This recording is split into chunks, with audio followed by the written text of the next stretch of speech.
There's a pattern in this country, and it's old enough to have its own archive. When disaster hits a wealthy white community, the president shows up, cameras follow, FEMA trucks arrive before the water even recedes. But when the same disaster hits a poor, black community, the machinery of American concern seems to forget how to move.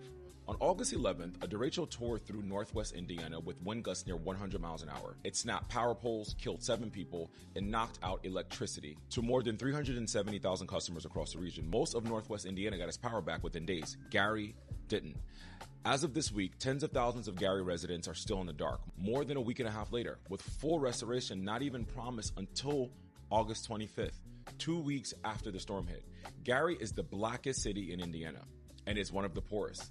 And it's the last one on the utility company's own restoration list. We know why they not coming out here though. I mean, it's obvious, you know. It's obvious. Gary is full of, you know, us, diversity. Yeah. Not really diversity, but it's full of black people. Yeah. You know, we the blackest city out here. So they don't want to check on us. Let's go. Everybody pays them. We don't pay, we get cut off. But when disaster happens, they want to charge us X amount of dollars, but we already paying into this. They got billions, trillions of dollars. We working day to day. They say they supposed to maintenance that yearly. They haven't been out here in a year or two, maybe 3 years. Look at 1927. The Mississippi River flooded and drowned the Delta. And in the middle of that catastrophe, black sharecroppers were rounded into levee camps and forced at gunpoint to keep working while white residents were evacuated first. Relief supplies meant for everyone got funneled through white plantation owners who decided what their black tenants got and what they didn't. That flood didn't just wash out land, it exposed exactly whose safety this country was built to protect. Fast forward to 2005. Katrina hits New Orleans, and the Ninth Ward, one of the poorest, blackest neighborhoods in the city, goes underwater while George Bush looks out an airplane window instead of landing. People were stranded on rooftops for days. The Superdome became a symbol, not of shelter, but of abandonment.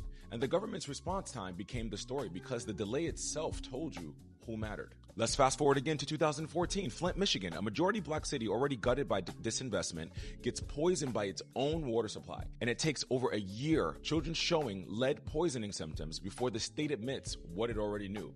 Now it's 2026 and it's happening again. Where is the press conference? Where is the FEMA visibility? Where is the president?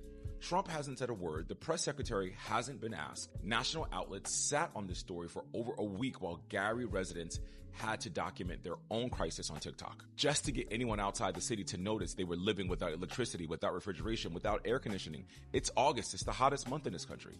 I'm not telling you this is on Katrina's scale, but it is Katrina's shape. It's the same instinct that decides which American suffering is urgent and which American suffering can wait. Poor, black, ignored. Every time. Much love to everyone out there in Gary, Indiana. I hope you guys get the help that you deserve very soon.